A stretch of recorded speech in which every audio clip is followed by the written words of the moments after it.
और यहाँ पे कर रहे हैं सी आउट। सी आउट किसको कर रहे हैं? रिजल्ट को। रिजल्ट के अंदर जाकर वैल्यू स्टोर हुई है तो यहाँ पे सेमीकोलन लगा देंगे। इसको करते हैं।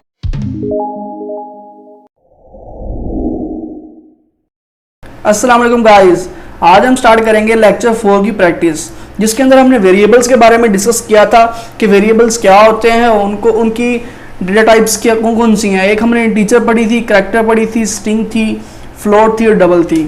तब हम उस पर प्रैक्टिस करेंगे। तो मेरे सामने एक ये एग्जांपल लिखी हुई है, right a code find area of a circle. अब हमने एक सर्कल का एरिया फाइंड करना है, कोड के थ्रू वो किस फाइंड करेंगे। एरिया ऑफ सर्कल का जो फार्मूला होता है पाई आर स्क्वायर होता है और पाई की वैल्यू होती है 22/7। प्रोग्रामिंग के अंदर अगर हम इस फार्मूला को लिखना है, ठीक है, तो वो हम इस फॉर्मेट में लिखेंगे। a is equal to 3.14 mean कि 22/7 की वैल्यू हम इस तरह लिख ली, और स्टैटिक r और स्टैटिक r मीन r को 2 टाइम्स मल्टीप्लाई कराया है। हम कोई भी वैल्यू को हम जितनी दफ़ा मल्टीप्लाई कराएंगे उसकी उतनी पावर बन जाती है। चलिए सबसे पहले इसकी हम प्रैक्टिस करते हैं, उसके बाद 2 एग्जाम्पल्स और भी हैं। हम अपना डेव ओपन करते हैं, यहाँ फाइल पे जाएंगे, न्यू करेंगे, न्यू सोर्स फाइल। अब यहाँ पे सबसे पहले हम क्या करेंगे, क्या कर सकते हैं, हैश, ठीक है, इंक्लूड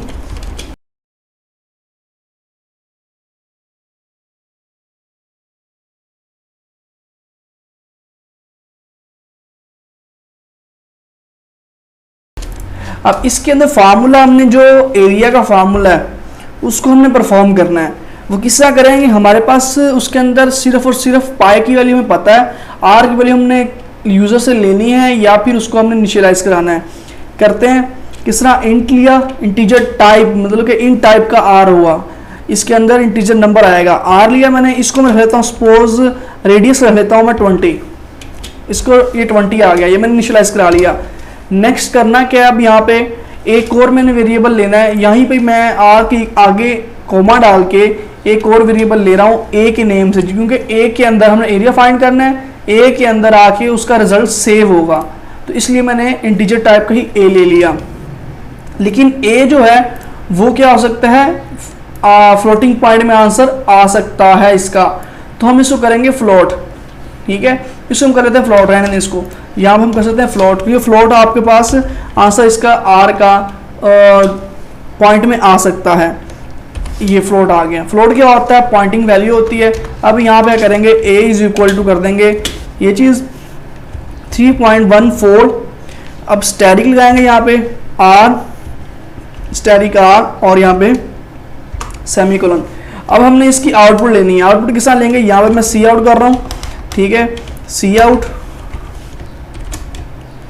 यहाँ पे लिख रहा हूँ माई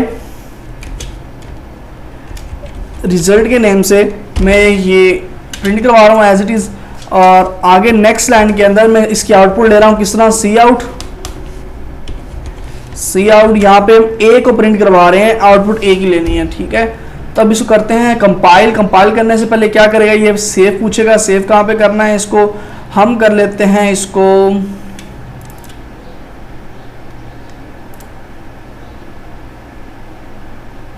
कहते हैं डेस्कटॉप पे सेव। इसका हम नेम रख देते हैं, प्रैक्टिस के नेम, इसका नेम रख देते हैं और करते हैं सेव। ये सेव हो गया। अब इसे करना है, हमने कंपाइल हो चुका है, अब करना है रन। इसे रन करते हैं। जैसे ही रन किया, चेक करें, हमें कह रहा है माई रिजल्ट हमें दे रहा है 1256, हमें आंसर दे रहा है इसका। तो हम वैल्यू चेंज करके भी चेक कर लेते हैं, अगेन करते हैं, यहाँ पर हम आर की वैल्यू दे देते हैं, अगेन यहाँ पे 10 रख देते हैं।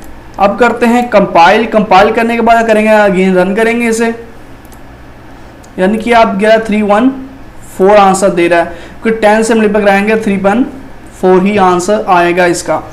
तो ये हमने छोटा सा प्रोग्राम कर लिया रेडियस का। अब नेक्स्ट एग्जांपल की तरफ चलते हैं।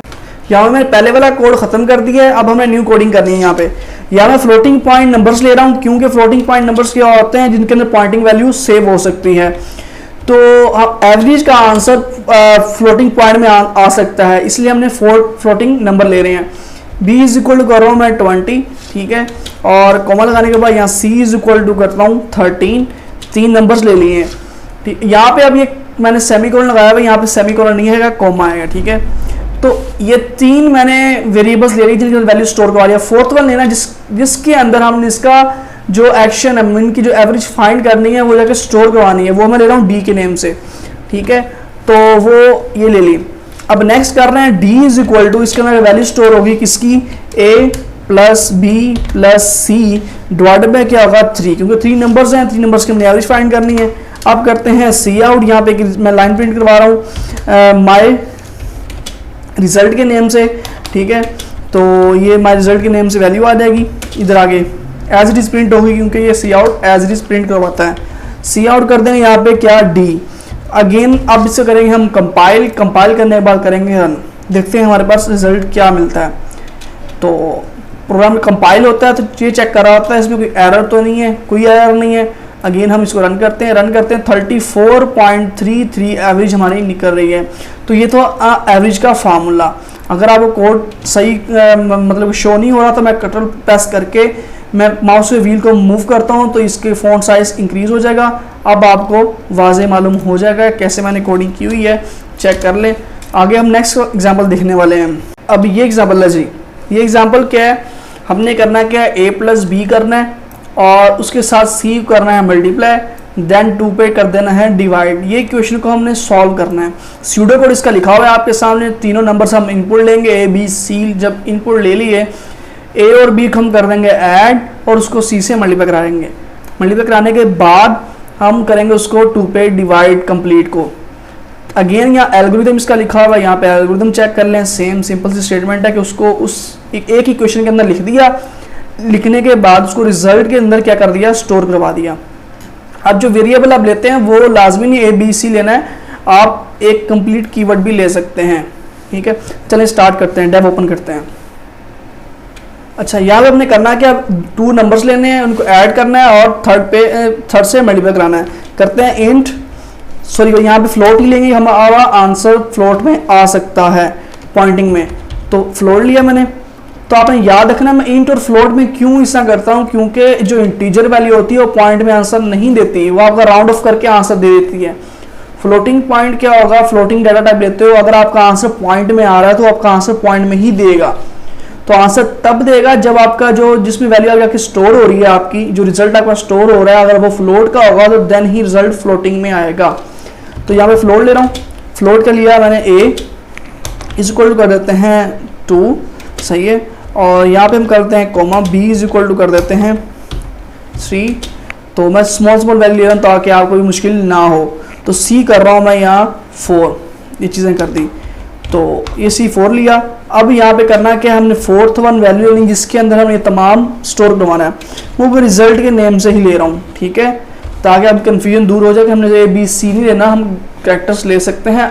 हर जो डाटा टाइप होती है उसका साइज होता है कि उसके अंदर आप कितनी वैल्यूज ले सकते हो, वो लास्ट लेक्चर के अंदर मैंने बताया हुआ है आपको 4 बाइट्स 8 बाइट्स की वैल्यू के साथ। चलें अब करना है कि यहाँ पे एवरेज वो फार्मूला लगाते हैं। यहाँ पे रिजल्ट लगाया, रिजल्ट इज इक्वल टू कर रहे हैं, मैं एक ब्रैकेट यहाँ इसलिए लगा रहा हूँ ताकि इसको ये पहले परफॉर्म करे a प्लस बी को, परफॉर्म करने के बाद देन करे उससे मल्टीप्लाई किससे, c से। यहाँ पे c कर दिया, यहाँ पे स्टैटिक करे करेंगे। यहाँ पे आपने ये नहीं करना कि यहाँ पे स्टैटिक ना लगाएं और उसको वैसे लिख दें, यहाँ पे स्टैटिक लगाएंगे तो वो परफॉर्म करेगा। यहाँ पे डिवाइड कर देंगे, डिवाइड किससे करना था हमें 2 से, ये तो ये हमारा रिजल्ट हो गया।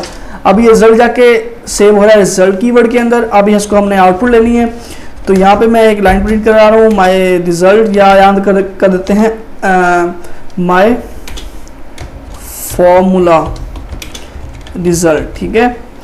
तो अब यहाँ पे मैं इसको कॉलन लगा रहा हूँ, सेमी कॉलन, और यहाँ पे कर रहे हैं सी आउट। सी आउट किसको कर रहे हैं, रिजल्ट को। रिजल्ट के अंदर जाकर वैल्यू स्टोर हुई है तो यहाँ पे ये सेमी कॉलन लगा देंगे। इसको करते हैं कंपाइल, कंपाइल करने के बाद इसे करेंगे रन। इसके अंदर देखते हैं कोई एरर तो नहीं है, देख लेते हैं। तो इसके अंदर कोई एरर नहीं है, इसको रन करते हैं। रन करने के बाद हमारे पास आंसर आ रहा है 10। चेक कर लेते हैं, आप चेक कर लें 2 और 3 कितना हो गया, 5 हो गया। जब उसको आपने 4 से मल्टीप्लाई किया तो देखें और 20 हो गया, और 20 को 2 से डिवाइड किया तो 10 हो गया। तो हमारे पास आंसर भी 10 ही आ रहा है, आप चेक कर लें। तो ये आज की हमारी कोडिंग थी। इसके अंदर एक चीज़ मैंने आपको और बतानी है कि आप फ्लोटिंग और इंटीजर के ऊपर काम कर लिया, लेकिन अगर स्ट्रिंग वैल्यू लेनी है, जो हमने स्ट्रिंग डाटा टाइप पढ़ी है, वो किस तरह करेंगे। मैं इसको रिमूव कर रहा हूँ 1 मिनट के लिए, ठीक है। अब करेंगे क्या, यहाँ पे हम एक अगर लाइन प्रिंट करवाना चाह रहे हैं, ठीक है, एज इट इज। तो उसको स्ट्रिंग वेरिएबल के अंदर हम करेंगे, स्टोर करवाएंगे, देन उसको प्रिंट करवाएंगे। यहाँ मैं लिख रहा हूँ मैं स्ट्रिंग लिखने के बाद यहाँ पे स्ट्रिंग का नेम मैं ऐसे रख रहा हूँ, इक्वल टू कर देता हूँ। अब यहाँ पे अगर मैं सपोज लिखता हूँ हेलो वर्ल्ड, ठीक है, हेलो वर्ल्ड लिखूंगा, ये एज इट इज प्रिंट होगा, क्योंकि इसको डबल कोटेशन के अंदर लिखना लाजमी, स्ट्रिंग डबल कोटेशन के अंदर आएगी। अब मैं यहाँ पे कर रहा हूँ सी आउट, ठीक है। अब सी आउट के अंदर कुछ लिखने की जरूरत नहीं है, सिंपल आप कर दो एस को प्रिंट करवाओ तो as as it is print हो जाएगा। कंपाइल करते हैं, कंपाइल करने के बाद से करेंगे रन, तो ये कंपाइल हो रहा है, ये रन किया, देख लो हेलो वर्ल्ड लिखा आ रहा है इसके ऊपर, यहाँ पे चेक कर लें ऊपर, ठीक है। एज इट इज जो लिखेंगे यहाँ पे आप, वो एज इट इज प्रिंट होगा। सपोज यहाँ पे लिख देता हूँ मैं ठीक है एक्स, ठीक है। अब मैं इसको कंपाइल करता हूँ, कंपाइल करने के बाद करूँगा रन, देखिए वो एज इज अगेन आ गया। तो ये स्ट्रिंग, अगर कैरेक्टर प्रिंट करवाना है कैरेक्टर का बता देता हूँ मैं 1 सेकंड के अंदर। देखिए कैरेक्टर करेंगे CH लेंगे, CH के कैर लेंगे, ठीक है। कैर क्या तो कैरेक्टर होता है, यहाँ पे इसका नाम है CHR ले रहा हूँ, और यहाँ पे मैं सिंगल कोड के अंदर लिखूंगा B, सिंपल एक कैरेक्टर लिया है। तो कैरेक्टर हमारे पास एक ही वैल्यू स्टोर करवाता है कैरेक्टर, ठीक है। जो स्ट्रिंग होता है मल्टीपल कैरेक्टर स्टोर करवाता है। तो देखिए मैं सी आउट कर रहा हूँ, सी आउट किया सिंपली इसको CH को, यहाँ पे सी आउट किया और इसको कंपाइल करेंगे, कंपाइल करने के बाद इसको करेंगे रन, रन किया तो B लिखा आ रहा है देखें यहाँ पे। तो कैरेक्टर सिर्फ एक ही प्रिंट होगा, अगर आप एक से ज़्यादा यहाँ प्रिंट करवाते हैं, सपोज मैं ज़्यादा लिख लेता हूँ, आप कंपाइल करें देखें एरर देगा, ये कंपाइल कर रहा है, कंपाइल करने के बाद ये एरर जनरेट कर देगा। Character constant too long for its type, क्योंकि कैरेक्टर्स आपने काफ़ी ज़्यादा इसमें मतलब कि इनपुट दे दी है, सो ये आउटपुट नहीं देगा। तो गाइस आज के लिए इतना ही। अगर आपने यहाँ पर हमारा चैनल सब्सक्राइब नहीं किया, प्लीज़ सब्सक्राइब कर लें। ओके, अल्लाह हाफिज़।